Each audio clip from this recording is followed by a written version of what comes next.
Hello, everyone, and welcome. My name is Michael Jobity, and I'll be hosting this live stream today, as well as the award ceremony on the 7th and 8th of December at the Ealing Picture House in West London. Welcome to the 5th edition of the Miraband UK Film Awards, hired by the Miraband Company and founded by our festival director and founder, Jay Manari, who is also an independent writer, producer, and director, member of Directors UK, and nominated Filmmaker of the Month.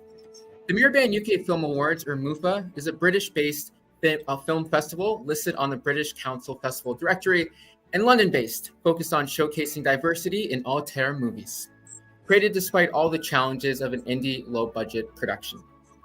Miraband provides a spotlight for underrepresented, emerging, and experienced independent filmmakers through on-site networking events, live-stream industry talks, online film courses, and most recently, an independent film fund launched to support the making of more independent short films.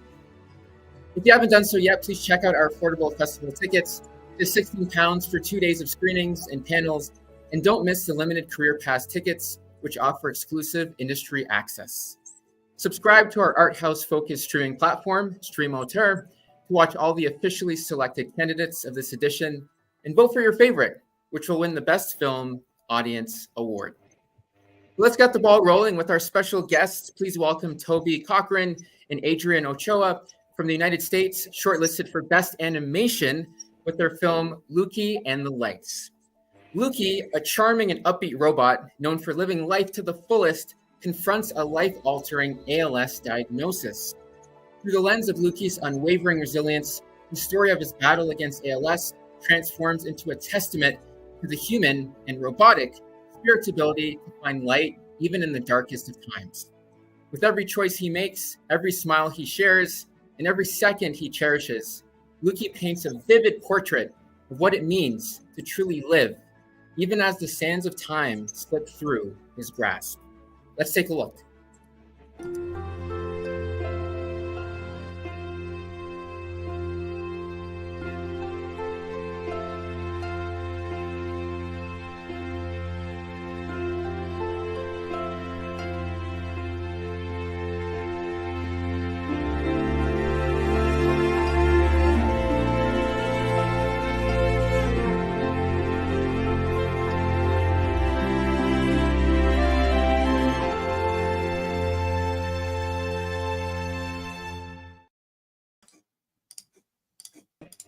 Love that trailer. So let's jump into the Q&A. It's such a pleasure to have you on the call today, Toby and Adrian.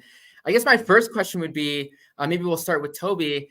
What was the production process like? Obviously, this was a very technical film to be able to create this amazing animation to still evoke the feeling of, the emotions that the robot feels throughout the film. A lot of the people listening are curious about the behind the scenes, how films like these are created. So yeah, maybe if you can walk us through the production process and kind of some of the technical processes and challenges you kind of had to overcome to make this amazing product. Sure. Well, first of all, thank you, Jay and Michael, for having us. We're excited to be shortlisted and a part of your festival. And Michael, your question, I could probably spend like half an hour answering, but I'll try and make it as concise as possible. The project actually that was inspired by a beautiful couple, Sasha and Anjo, in the Netherlands. Anjo was diagnosed with ALS about 6.5 years ago.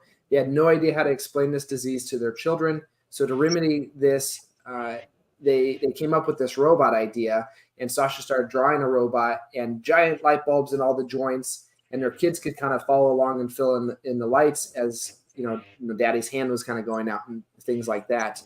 So that came to us. They came to us about 3 years ago, and then we set off on this magical, crazy roller coaster of a journey called filmmaking to bring their story to life with LUKi and figure out, what is this world LUKi lives in? Who is LUKi? All that sort of stuff.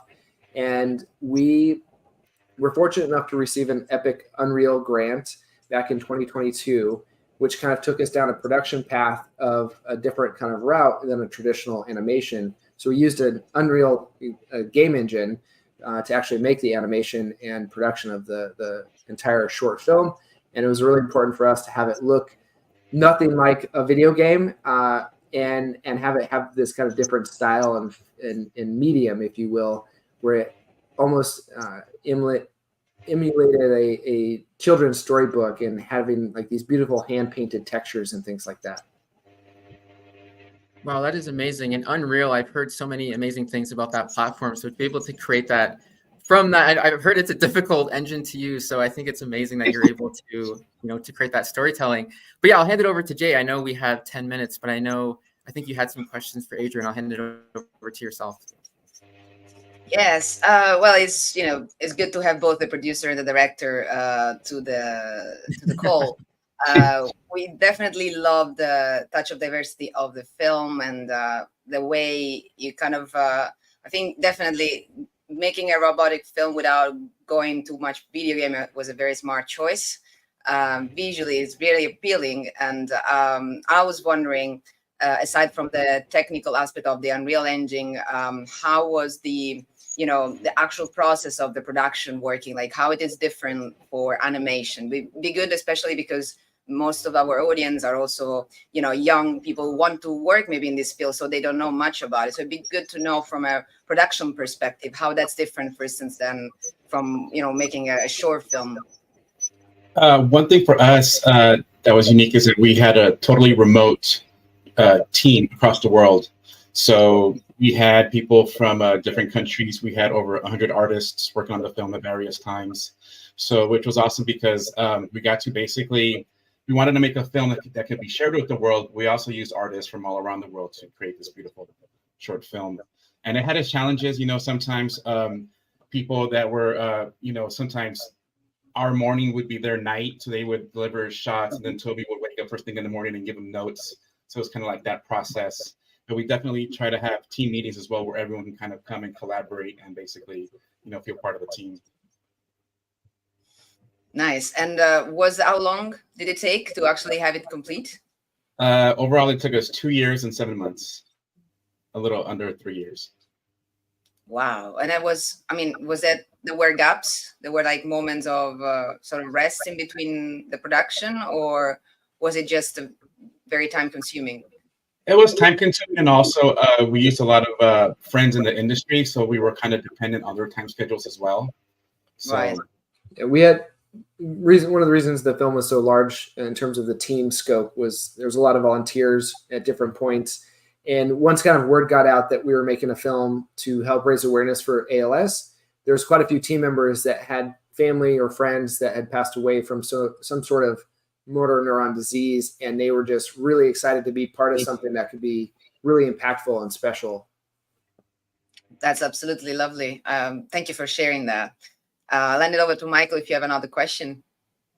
Yeah, I guess my question kind of along the same lines was, what would be your advice for, aspiring filmmakers who want to go into animation? I know you've been in the field for such a long period of time. What kind of advice would you give to anyone on the call today? I would definitely share, and this is a little cliche because there's a lot of filmmakers and directors that say this, but it's true. Filmmaking has never been so accessible and easy as it is today. And if you want to get into animation, there's free programs like Blender, but first and foremost, it all kind of starts with a sketchbook. You just need a pen and a piece of paper and just start drawing and just observe life. And I believe that at heart, everybody's an artist and a storyteller, and it's up to us to share our stories with the world. And by doing so, you're going to find that your story is actually going to be able to resonate with people all around the world. And you never know who you might impact by just sharing your story. Awesome. Well, beautifully spoken. I feel like I'm excited. I'm pumped now. I want to make a film. That's so amazing. Well, with that, I know we're kind of towards the end of the time here, but I just want to give a special thanks to yourself, Toby and Adrian. It was a pleasure to have you on the live stream. And thank you for giving us insight into the background of creating such an incredible film. And I love robotics, so, I'm kind of nerding out and really excited. And I love the blend of, the technical, but also the storytelling and using that to show emotion from, robotics, which is something that you don't normally see. So amazing job on that. But with that, I'll just give a couple of quick reminders for the audience. So festival passes are available for purchase on the Miraband and Ealing Picture House website. Career passes are limited and available at miraband.com. The red carpet reception is followed by the award ceremony, which will take place at the Ealing Picture House Cinema on the 8th of December. This is where all the winners will be announced and where the Mayor of Ealing will be presenting the Best UK Short and UK Feature Awards. Starting from the 7th of December, finalist films will be screened and available to stream on our platform for 5 weeks, where you'll have the ability to vote for your favorite, which will win the Best Film Audience Award. How can you vote for your favorite? Well, it's super easy. Just register on Streamoter and click Add to Favorites for the film that you want to vote for. But with that, a special thanks again to yourself, Toby and Adrian. It's been a pleasure. And thank you to our festival director, Jay, for being on the call as well. Hope everyone has a great day and looking forward to the next set of live streams. Michael, Jay, thank you guys so much. Thank you, guys. You're welcome. Thank you, guys. Thank you. Bye now. Bye.